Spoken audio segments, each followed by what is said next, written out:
पीले दांत वाली बहू। रंजना कभी ब्रश नहीं करती थी। उसे कितनी बार उसके माँ बाप ने डांटा, लेकिन उसका कोई असर उस पर होता ही नहीं था, जिस कारण से उसके दांत पीले पीले हो जाते हैं। शादी के बाद।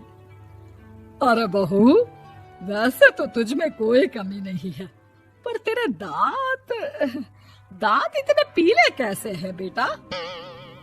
कैसे मतलब? कोई सर्जरी थोड़ी ना कराई है।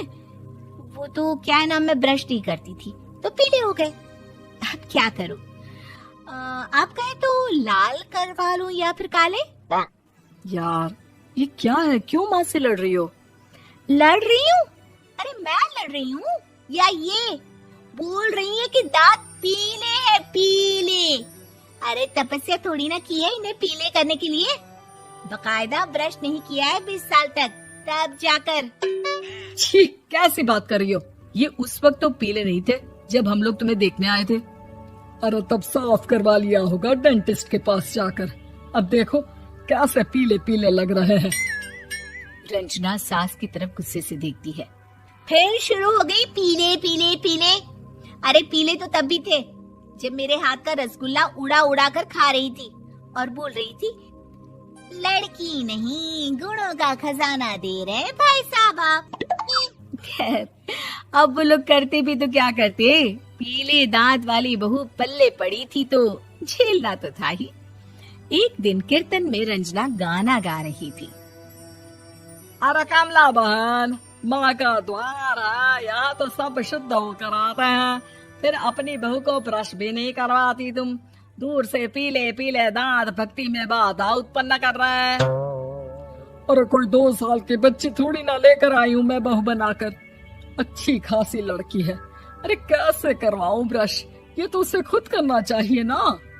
अब माँ बाप तो इसके जैसे तैसे निपटा दिए, ये नहीं सोचा कि सास कैसे संभालेगी।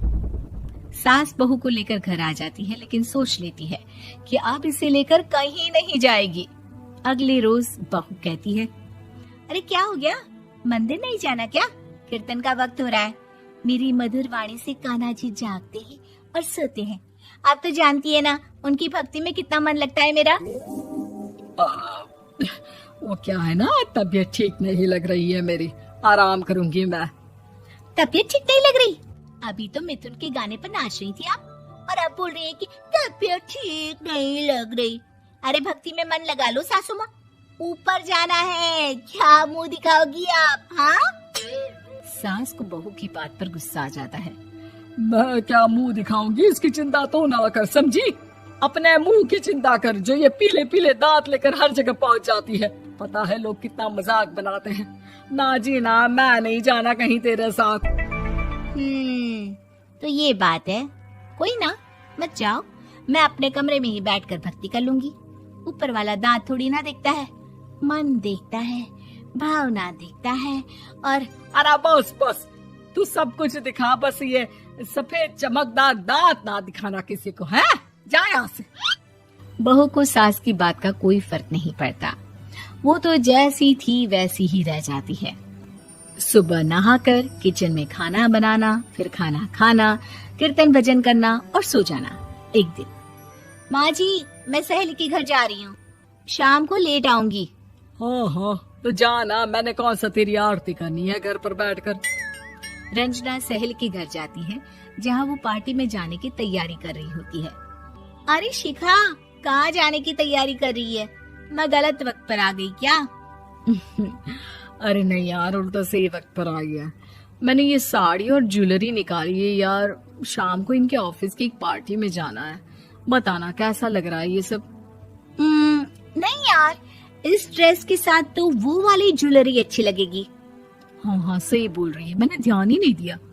वैसे तो हमेशा से मस्त फैशन सेंस रखती है। तो बड़ा जाती होगी ना पति के साथ पार्टी में। रंजना कुछ नहीं बोलती, बस सोचती है कि यार काश ये बात सही हो जाती। पर मैं क्यों नहीं जाती पार्टी में? क्या इन लोगों की कोई पार्टी होती नहीं होगी? रंजना घर आती है और रात में पति से सवाल करती है, एक बात बताइए, आप मुझे किसी पार्टी में क्यों नहीं ले जाते? क्या आपकी यहाँ ऑफिस में पार्टी नहीं होती? पति बेचारा क्या कहता कि दांत पीले हैं तुम्हारे इसलिए।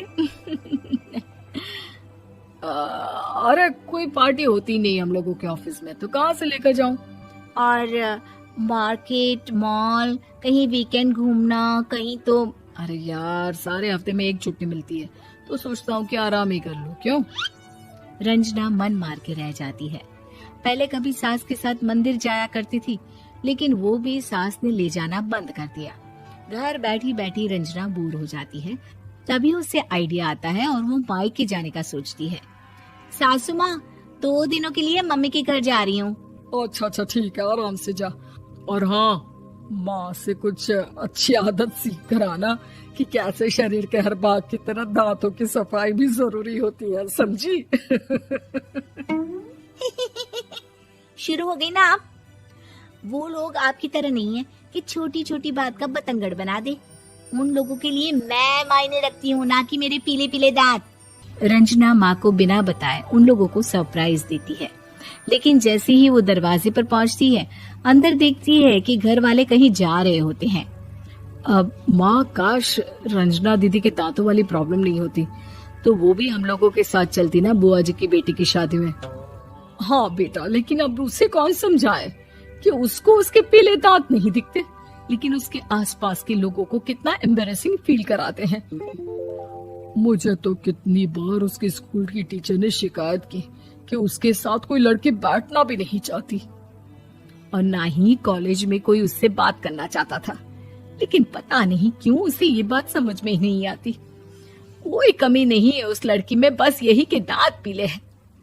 वो तो भला हो जीजाजी और उनकी माँ का, जो दीदी को जैसी है वैसे ही रखा हुआ है। रंजना को अपने घर वालों की बात सुनकर बहुत दुख होता है। वो सोचती है कि वो क्या करे, लेकिन फिर वो सीधा डेंटिस्ट के पास जाती है, अपने दांत चमकाती है और कसम खाती है कि वो रोज ब्रश करेगी। अरे क्या हो गया? तुम तो 2 दिनों के लिए गई थी ना, पर कोई ना, अच्छा है, चलो आ गई तो। रंजना सास के सामने आकर खड़ी हो जाती है और पूरी स्माइल करती है, उसके चमकदार दांतों को दिखाती हुई। चले मंदिर। माँ, मुझे माफ कर दीजिए, मैंने आप लोगों को बहुत एम्बैरेसिंग फील करवाया। मैं आज से रोज ब्रश करूंगी।